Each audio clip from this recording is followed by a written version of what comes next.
Good day and welcome to the Localization Podcast, powered by the Nigerian Local Coalition Accelerator. I still remain your host, Nimrod Grace. Previously, we've been talking about localization, and we have dwelled so much on the theory part of localization. Today, we're going to be shifting, looking at how it works in practice. And I have with me here Mr. Richard Inyankome, who will take us deeper on how localization works real well in practice. Thank you for joining me here today, sir. Thank you, Grace, for having me. Talking about localization in our previous episode and how we dwelled so much on the theory part of it, today I would like to make a shift small to practice. And we look at the NLCA's model really centered on the joint action plan, which is co-created with communities. I would like for you to walk us through how this works in real-time practice, how from identifying local priorities to implementing solutions. All right, thank you so much, Grace. Actually, one thing that stands out with the NLCA model is the joint action plan. And the joint action plan, is a step-by-step, plan that involves the community. It goes beyond just mere consultations with the community. It speaks more of co-creation. In other kinds of implementation, people come into communities, consult with them, and go back, sit down, and identify the areas they think the community needs help, and then design interventions. But in the case of the joint action plan, the first thing is that why it is joint is because it is implemented by the local actors in consultation with the in collaboration with the community and the government, and maybe perhaps any other actor within that ecosystem. So for us, joint action plan starts with community stakeholder engagement. And the engagement goes beyond just consulting with them and seeks to, dive deep into the community to know exactly the priority needs in those communities. So we do this, first of all, through focus group discussions or through dialogue sessions with the communities. Either bring them to a particular room and have the conversations. If we look at the issues in those communities, we now bring them to the room and begin together, to go through a Socratic method, asking questions, and the questions begin to lead us, towards solutions, and also point to the areas that will need more attention. So we have to come in terms with what looks like a priority matrix, and then the communities, be able to, by themselves, realize that we have problems in education, livelihood, and maybe health. But in the matrix, these are the most urgent priority needs for the community. Once that is reached, it looks like a consensus. The community themselves reach a consensus that this is what we need. This should be prioritized. We do this using either a facilitator or the coalition members themselves go into the communities to engage. And so once we get this, we now begin to identify how we can co-create solutions. So from the problem statements, we now begin to look at how do we put this as objectives. So we bring them into a co-design workshop. Now, in the co-design workshop, the community members are there, the government, stakeholders, other organizations, maybe community-based organizations that are working within that space, that have knowledge and experience that can guide in framing and shaping the joint action plan. So at that stage, the communities are able to begin to look at the objectives. So we look at it as a visioning and goal-setting space. So once we set up a goal, for instance, we could say in Gombe local government, all students should be able to learn in a safe and dignified environment. Everybody agrees to that. Okay. So we now move from there. Then we go after the joint co-design workshop. We strengthen the documents for them because we as the actors facilitating the process are the ones who have the expertise in design. So we help them to shape it. And then once that is done, we go back to validate with the communities and the stakeholders. And then we begin implementation.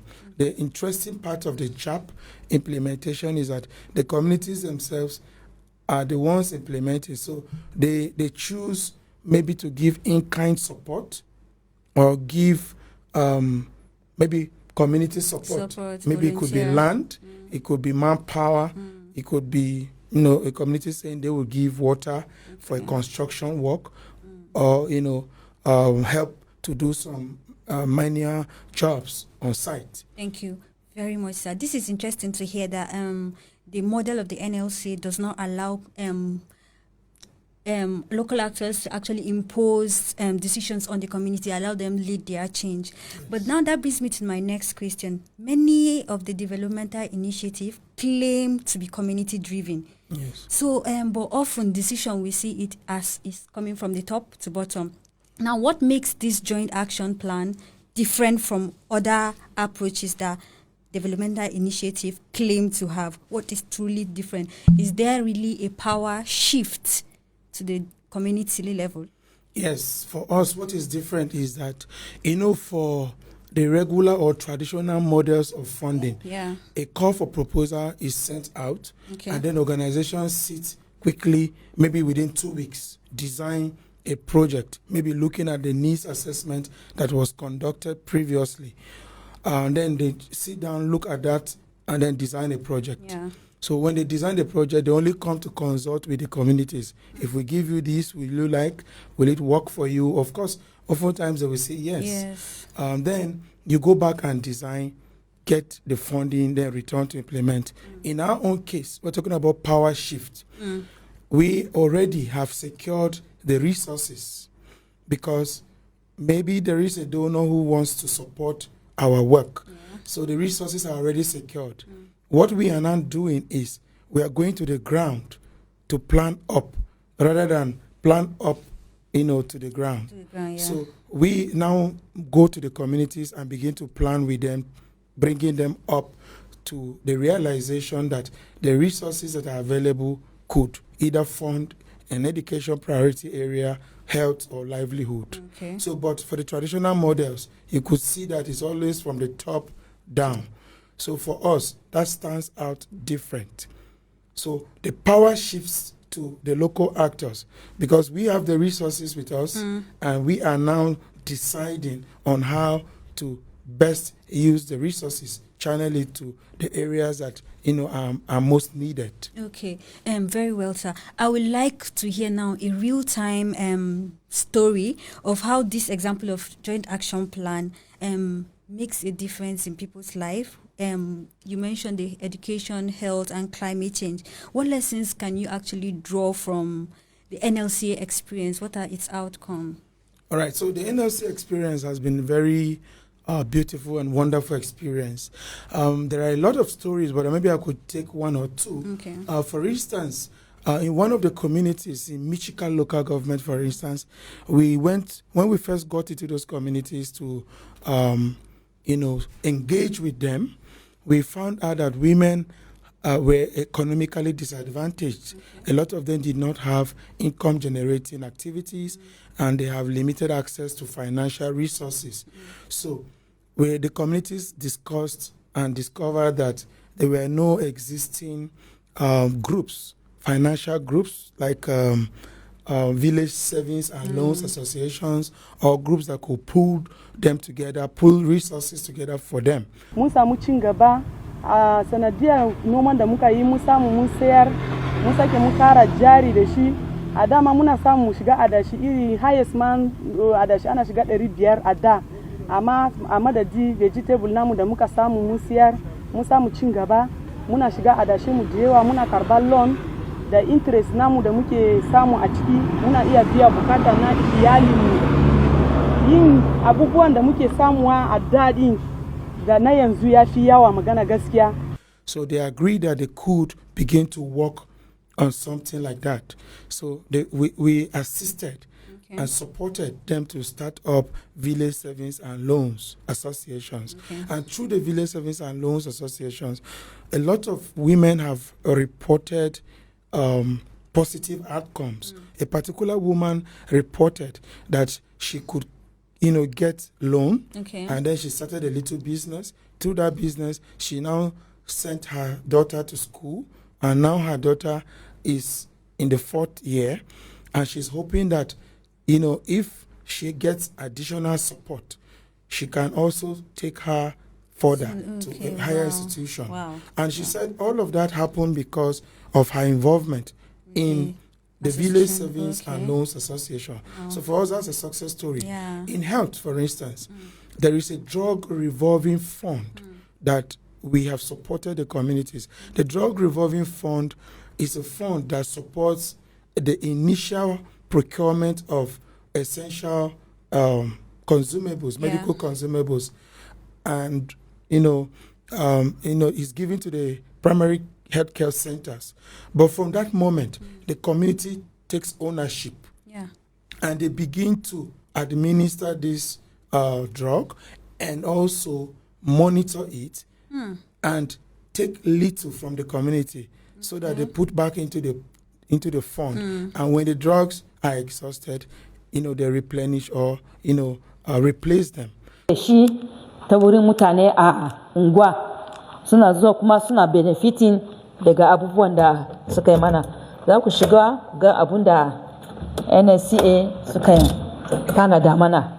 Muna da su syrup na yara na septrin, muna da omeprazole namu, muna da ceftriaxone namu, duka nan da su cipro, duka da su paracetamol, duka muna da shi. So without us, the community keeps administering drugs. Even if government intervention doesn't come, the community keeps administering drugs because it is them themselves driving it, other than in other climes where you bring it to the community and you are the one administering. So that stands out as examples of how joint action plans, with communities and other stakeholders, is bringing appreciable positive outcomes on communities. That is so incredible to hear. But before we wrap up quickly, I would like to hear from the community itself.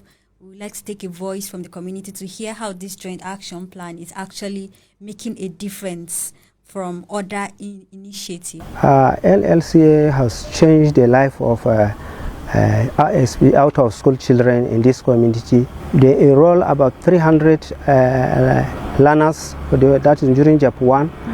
And after they train them, and in fact that has given hope to those learners in this community.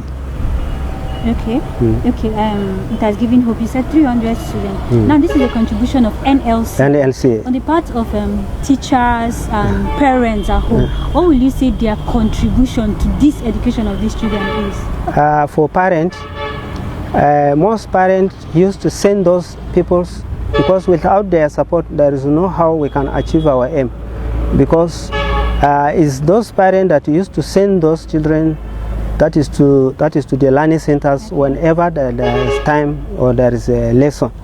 So really they have done a good job by sending them to the learning centers whenever there is time. Okay, how about the teachers? What is their contribution? The teachers on their own parts, in fact they used to give time to study before they come to class, so that they can give those learners the package they're supposed to give them at a time at point in time. Okay, that leads to my next question, sir. So will you now say that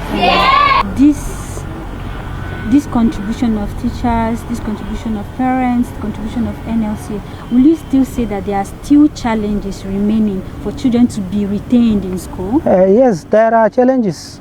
In fact, when you look at the number I told you, we have much more out-of-school children on ground.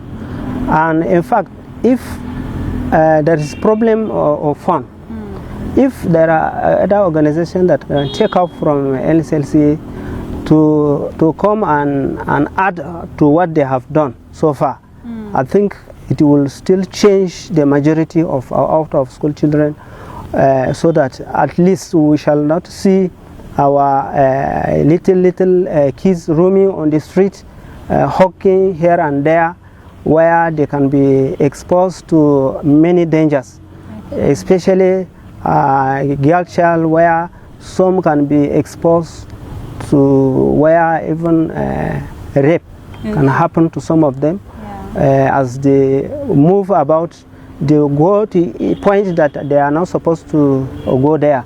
But if there are any organization that can come in to add more support, then we can be able to enroll more of the out-of-school children, so that our community will be stable in terms of learners. Okay, so if I get you correctly, now you're advocating Yes. out there for more funders, more donors to Yes. join in what NLCA is already doing, Yes. to contribute, and so that the out-of-school children can be reduced, and the number of school children now can now be increased from 300, you said, Yes. to further. Thank you Yes. very much, sir. I'm happy to hear from you. Thank you so much. So thank you once again, sir. Thank you. Now back to the studio. So we have heard from the community, and the Nigerian Local Coalition Accelerator is doing an incredible work, from the stories from the community and from you here. So to wrap up quickly, I don't know if you have one or two to say before we end the session today. Yeah, the interesting thing is that the idea of joint action plan is very important. Yeah, so for local actors that have been implementing in silos, I think this is a wake-up call for them.